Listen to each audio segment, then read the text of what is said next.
ನಮಸ್ಕಾರ ವೀಕ್ಷಕರೇ, ಏಕೆ ನ್ಯೂಸ್ಗೆ ಸ್ವಾಗತ.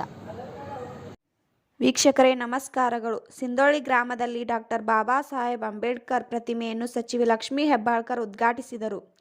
ಬೆಳಗಾವಿ ಜಿಲ್ಲೆಯ ಬೆಳಗಾವಿ ತಾಲೂಕಿನ ನೀಲಜಿ ಗ್ರಾಮ ಪಂಚಾಯತ್ ವ್ಯಾಪ್ತಿಯ ಸಿಂಧೋಳಿ ಗ್ರಾಮದಲ್ಲಿ ಗ್ರಾಮ ಪಂಚಾಯಿತಿಯ ನಿಧಿ 2 SC/ST (25% ಅನುದಾನದಲ್ಲಿ ನಿರ್ಮಿಸಿರುವ ಸಂವಿಧಾನ ಶಿಲ್ಪಿ ಭಾರತ ರತ್ನ ಡಾಕ್ಟರ್ ಬಾಬಾ ಸಾಹೇಬ್ ಅಂಬೇಡ್ಕರ್ ಅವರ ಸಿಂಧೋಳಿಯಲ್ಲಿ ಪ್ರತಿಮೆಯನ್ನು ನಿರ್ಮಿಸಲಾಗಿದೆ. ಹಾಗೆ ಸಚಿವೆ ಲಕ್ಷ್ಮೀ ಹೆಬ್ಬಾಳ್ಕರ್ ಅವರು ಅನೇಕ ಕಾರ್ಯಕ್ರಮಗಳಿದ್ದರೂ ಮೊದಲು ಅವರು ಅಂಬೇಡ್ಕರ್ ಅವರ ಪ್ರತಿಮೆಯನ್ನು ಉದ್ಘಾಟಿಸಿದರು. ಸಿಂಧೋಳಿಗೆ ಮೊದಲು ದೌದಾಡಿಸಿದರು ಹಾಗೂ ಬಾಬಾ ಸಾಹೇಬ್ ಅಂಬೇಡ್ಕರ್ ಅವರ ಪ್ರತಿಮೆಯನ್ನು ಅನಾವರಣಗೊಳಿಸಿದರು ಮತ್ತು ಗ್ರಾಮ ಪಂಚಾಯಿತಿ ಅಭಿವೃದ್ಧಿಯ ಅಧಿಕಾರಿ ಶ್ರೀದೇವಿ ಹಿರೇಮಠ್ ಡಾಕ್ಟರ್ ಬಾಬಾ ಸಾಹೇಬ್ ಅಂಬೇಡ್ಕರ್ ಅವರ ಸಂವಿಧಾನವನ್ನು ಪಠಿಸಿ ಗ್ರಾಮಸ್ಥರು ಮತ್ತು ಸಚಿವೆ ಲಕ್ಷ್ಮೀ ಹೆಬ್ಬಾಳ್ಕರ್ ಮತ್ತು ಗ್ರಾಮ ಪಂಚಾಯಿತಿಯ ಸದಸ್ಯರು ಎಲ್ಲರೂ ಸೇರಿಕೊಂಡು ಪ್ರತಿಜ್ಞೆಯನ್ನು ಮಾಡಿದರು. ನಮ್ಮ ಶಿವಶರಣರು ಹೇಳುವಂತೆ ಜ್ಞಾನದ ಬಲದಿಂದ ಅಜ್ಞಾನದ ಕೇಡ ನೋಡಯ್ಯ,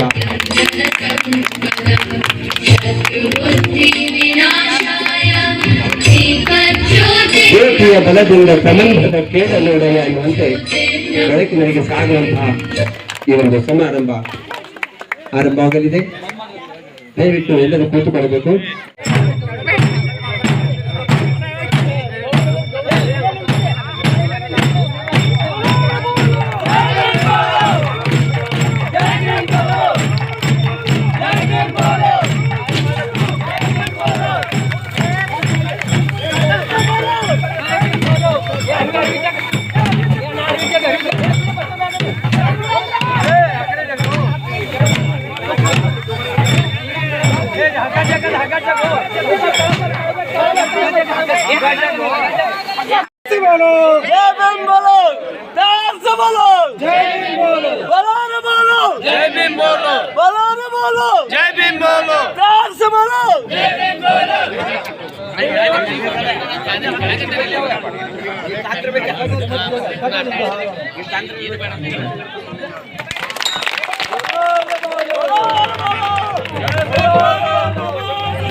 ಧರ್ಮನಿರಪೇಕ್ಷ ಪ್ರಜಾಸತ್ತಾತ್ಮಕ ಗಣರಾಜ್ಯವನ್ನಾಗಿ ರೂಪಿಸುವುದಕ್ಕಾಗಿ ಭಾರತದ ಎಲ್ಲ ಪ್ರಜೆಗಳಿಗೆ ರಾಜಕೀಯ ನ್ಯಾಯವನ್ನು, ವಿಚಾರ, ಅಭಿವ್ಯಕ್ತಿ, ನಂಬಿಕೆ, ಧರ್ಮ ಮತ್ತು ಉಪಾಸನೆಯ ಸ್ವಾತಂತ್ರ್ಯವನ್ನು, ಸ್ಥಾನಮಾನ ಮತ್ತು ಅವಕಾಶಗಳ ಸಮಾನತೆಯನ್ನು ದೊರೆಯುವಂತೆ ಮಾಡುವುದಕ್ಕಾಗಿ ವ್ಯಕ್ತಿ ಗೌರವ, ದೇಶದ ಏಕತೆ ಮತ್ತು ಸಮಗ್ರತೆಗಾಗಿ ಎಲ್ಲರಲ್ಲಿ ಭ್ರಾತೃತ್ವ ಭಾವನೆಯನ್ನು ಮೂಡಿಸುವುದಕ್ಕೆ ನಮ್ಮ ಸಂವಿಧಾನ ಸಭೆಯಲ್ಲಿ 1949ನೇ ಇಸ್ವಿಯ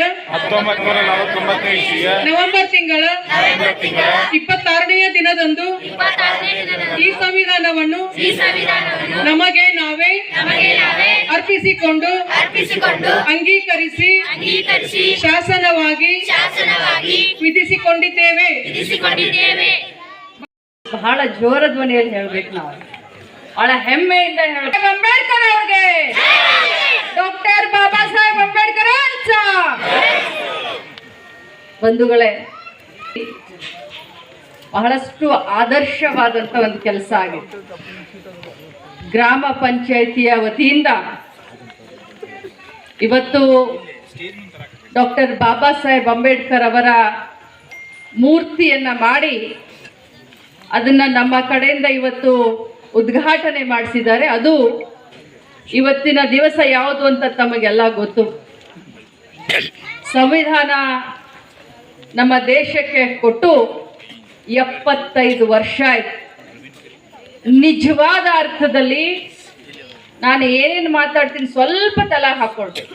ಪಂಚಾಯಿತಿಯ ಅಧ್ಯಕ್ಷರಾದಂಥ ಸತೀಶ್ ಶಾಪುರ್ಕರ್ ಅವರೇ,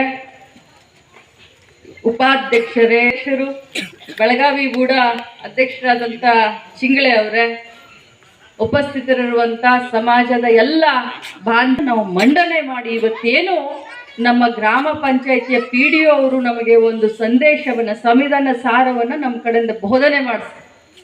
ನಿಜವಾದಲ್ಲಿ ಭಾರತ ದೇಶಕ್ಕೆ ಈ ದಿನ ನಮಗೆ ಸ್ವತಂತ್ರ ಸಿಕ್ಕಿದೆ ಅಂತ ಹೇಳಿದ್ರೆ ತಪ್ಪಾಗ್ಲಿಕ್ಕಿಲ್ಲ. ಇದರ ಹರಿಕಾರ ಡಾಕ್ಟರ್ BR ಅಂಬೇಡ್ಕರ್ ಸಾಹೇಬ್. ನಮ್ಮ ದೇಶದಲ್ಲಿ ಈ ಮಹಾನ್ ಪುರುಷ ಹುಟ್ಲೆಲ್ಲ ಅಂದಿದ್ರೆ ಹೇಳೋದನ್ನ ಕೇಳಿ. ನಮ್ಮ ಭಾರತ ದೇಶದ ಇತಿಹಾಸ 5000 ವರ್ಷ, ಒಂದಲ್ಲ ಎರಡಲ್ಲ 5000 ವರ್ಷ. ಈ ದೇಶದಲ್ಲಿ ಡಾಕ್ಟರ್ BR ಅಂಬೇಡ್ಕರ್ ಸಾಹೇಬರು ಜನ್ಮ ತಗೊಳ್ಳೆಲ್ಲ ಅಂದಿದ್ರೆ ಇವತ್ತಿನವರೆಗೂ ನಾವು ಅದೇ ಒಂದು ನೀಚ ಪದ್ಧತಿಯಲ್ಲಿ ನಾವು ಬದುಕಬೇಕಾಗಿತ್ತು. ಮಹಿಳೆಯರು ಬರೀ ಹೆರಿಗೆಗಷ್ಟೇ, ಮನೆಯ ಚೌಕಟ್ಟಿನಲ್ಲಷ್ಟೇ ಇರಬೇಕು. ದಲಿತರು ಅಲ್ಕೇರಿಯಲ್ಲಿ ಅಷ್ಟೇ ಇರಬೇಕು. ಸವರ್ಣೀಯರು ಒಂದು ಕಡೆ, ಇನ್ನೊಂದು ವರ್ಣದವರು ಒಂದು ಕಡೆ. ಇಂಥ ಒಂದು ಕೆಟ್ಟ ಪದ್ಧತಿ ನಮ್ಮ ದೇಶದಲ್ಲಿ 75 ವರ್ಷದ ಹಿಂದೆ ಇತ್ತು. ಆದರೆ ಡಾಕ್ಟರ್ BR ಅಂಬೇಡ್ಕರ್ ಅವರು ಒಂದು ಧ್ರುವತಾರೆ ಅಂತ ಹೇಳ್ಬೋದು, ಒಂದು ನಕ್ಷತ್ರ ಅಂತ ಹೇಳ್ಬೋದು, ಮಹಾನ್ ಮಾನವತಾವಾದಿ. ವೀಕ್ಷಕರೇ, ಇದೇ ರೀತಿ ಹೆಚ್ಚಿನ ಸುದ್ದಿ ವಾಹಿನಿಗಳಿಗಾಗಿ ನೋಡ್ತಾ ಇರಿ AK ನ್ಯೂಸ್.